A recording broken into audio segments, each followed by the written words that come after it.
안녕하십니까. 쇼킹 부동산입니다. 부동산 시장을 뒤흔든 두 가지 소식에 대해서 오늘 말씀을 드려야겠습니다. 첫 번째는 1월 금통위 이후 급변한 시장 상황, 금리가 정말 많이 올랐습니다. 이제 기준금리 인상 이야기도 좀 나오는 것 같더라고요.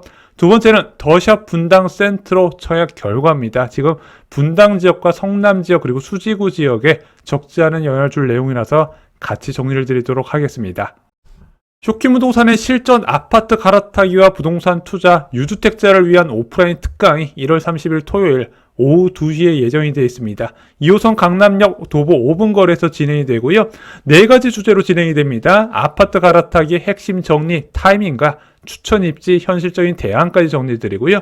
현 시점의 최고의 투자처, 그래서 갭 투자, 재개발, 분양권, 입주권, 오피스텔까지 투자금 2억 이상에 접근할 수 있는 모든 것을 총정리드리고 이 중에서 알짜만 추려드릴 겁니다.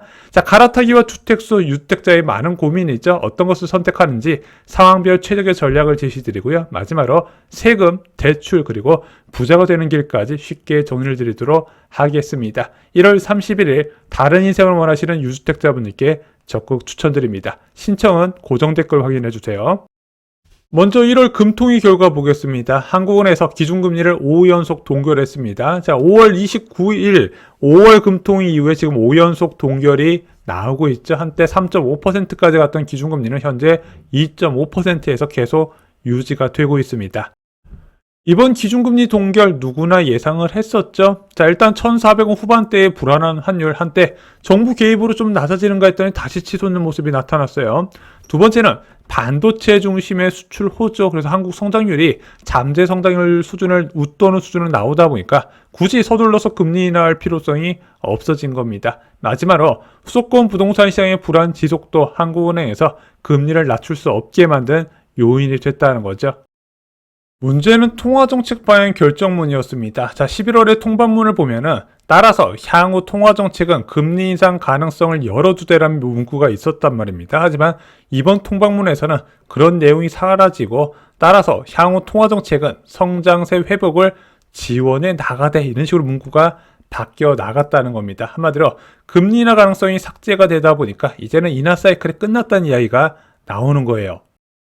여기서 그치지 않고 금통위원들의 금리 전망 변화도 뚜렷했습니다. 자, 2025년 11월 금통위에서는 금리 인하 소수 의견이 한 명 있었어요. 그리고 3개월 뒤 금리를 전망할 때 동결해야 된다고 주장했던 금통위원이 3명이었고 인하가 3명으로 팽팽하게 맞섰단 말입니다. 하지만 이번 금통위에서는 만장일치로 금리 동결이 나왔고요. 3개월 뒤 금리 전망도 동결이 5명, 인하가 1명밖에 되지 않았다는 겁니다. 매파적인 금통위 이후에 국채금리가 다시 치솟았습니다. 지금 1년 중 최고 수준으로 올라가 왔는데요. 10년물 수익률이 3.49%까지 올라갔습니다. 자, 주담대 금리가 지금 4.5%까지 최저금리가 올라갔다가 지금 은행별 대출 한도가 다시 채워지고 국채 수익률이 좀 낮아지면서 주담대 금리도 좀 떨어지는 모습이 보였거든요. 이게 다시 4.5%대로 치솟을 가능성이 제기가 되고 있습니다. 한국은행에서 금리 인상 가능성 자체를 삭제해버리다 보니까 그것이 채권 시장에서 반영이 되고 있는 거예요.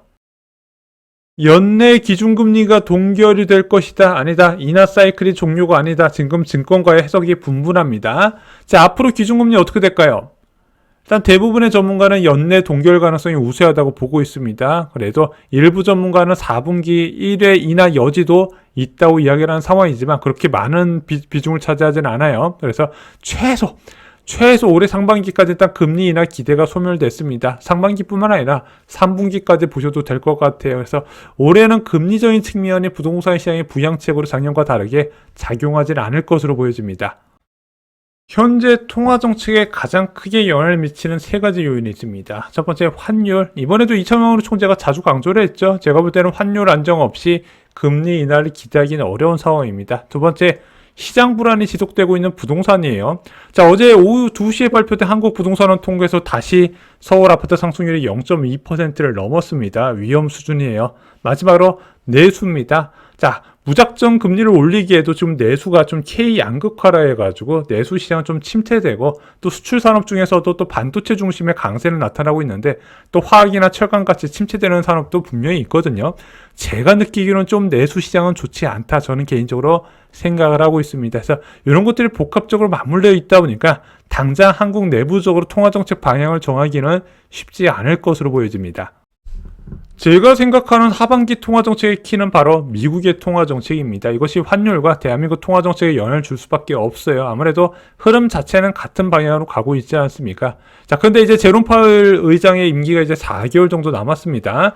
트럼프 대통령이 그 전에 좀 퇴임을 시키고 싶어 하는 것 같은데, 일단은 쉽지 않아 보이고요. 5월부터는 새로운 제롬 파월 의장 후임이 좀 공격적으로 금리를 낮출 가능성도 제기가 되고 있는 겁니다. 자, 2019년에 제가 경험했던 트럼프 대통령은 아무래도 예금을 가진 사람보다는 대출을 가진 사람한테 좀 더 유리하도록 정책을 폈던 것으로 기억을 하고 있습니다. 이런 것도 좀 참고를 하셨으면 좋겠어요. 두 번째 소식은 더샵 분당 센트로 청약 결과입니다. 자, 수인 분당선 오리역 인근 한 도보권으로 접근 가능한 곳에 한 647세대로 공급됐던 이 아파트 일반 분양 물량이 84호가 나왔죠. 전용 84 타입 분양가가 무려 21억 8천만 원, 확장비 포함해서 22억이 나왔습니다. 자, 워낙 높은 분양가에 사람들이 깜짝 놀랐었는데 그 청약 결과가 나왔어요. 먼저 특별 공급은 15대 1이 나왔고요. 일반 공급은 무려 51대 1이 나왔습니다. 물론 모집 물량이 적었던 것도 경쟁률 상승에 영향을 줬지만요. 생각보다 이거 너무 높은 수준 아니냐, 이런 반응이 대다수였어요. 청약 시장은 부동산 시장에 적지 않은 영향을 주게 됩니다. 저희가 단기 지표로 보는 부동산 시장 지표 중에서 이 청약 경쟁률이 있어요. 자, 분당 부동산 시장의 이제 변화가 불가피할 거라고 생각을 합니다. 자, 분당 같은 경우는 이제 역세권 중심의 강세가 시작됐다가 여기가 너무 오르니까 비역세권으로 수요가 확산됐고, 이제는 야탑 오리에 이어서 야탑 오리 비역세권까지 상승할 가능성이 나타나는 거예요. 이번에 청약 결과로 이것이 더욱더 가속화될 겁니다. 또한 분당만 오르겠습니까? 용인시뿐만 아니라 구성남 지역까지도 수요 확산이 충분히 가능하다는 거여서 동남권 중심으로 해서 수요 매수 계획이 있으신 분들은요, 좀 서두르신 것을 추천을 드려요. 문재인 정부 당시에 도입된 강력한 분양가 규제가 있었습니다. 첫 번째는 민간 택지 분양가 상한제. 과거에는 서울의 309개 동, 경기도의 13개 동에 지정이 되어 있었거든요. 그래서 뉴타운 지역은 다 이게 지정됐다 보시면 돼요. 자, 근데 이거 지금 많이 없어졌죠? 현재는 강남 3구와 용산구만 남아있는 상황입니다. 자, 그 외에도 허그의 고분양가 심사 기준으로 해서 민간 택지 분양가 상한제 적용이 안 되는 민간 택지에 강력한 분양가 규제를 가했었던 적이 있었습니다. 자, 왜 이런 규제를 가했었냐? 당시 이제 재건축 중심의 집값 상승세가 과열됐기 때문에 이런 규제를 넣은 것도 있지만, 분양 이후에, 고가로 분양한 이후에 주변 지역 집값 급등을 억제하기 위한 정책이었다, 이렇게 보시면 좋아요. 근데 이제는 그런 정책이 없다 보니까 분양한 지역에서 집값 상승 흐름이 나타나는 경우가 많이 있다는 겁니다. 대표적으로 광명 지역이에요. 앞으로 비분양가 상한제 지역의 분양가는 어떻게 될까요? 자, 올해 많이 예고가 돼 있는데 제가 볼 때는 절대 자비가 없을 거라고 생각합니다. 자, 조합에서는 이제 무서울 게 없어요. 받을 수 있는 만큼 최대한 반영을 해서 받으려고 할 것이고요. 실제 수요도 계속 이어질 것으로 보여집니다. 그러면은 그 결과가, 청약 결과가 주변 시세에도 직접적으로 영향을 주게 될 거예요. 오늘 영상 결론 말씀드리겠습니다. 한국은행 통화정책 방향문에서 기준금리 인하 가능성이 삭제가 됐습니다. 그래서 미국의 통화정책에 큰 변화가 없다면 기준금리 인하는 이제 기대하기 어려워졌고요.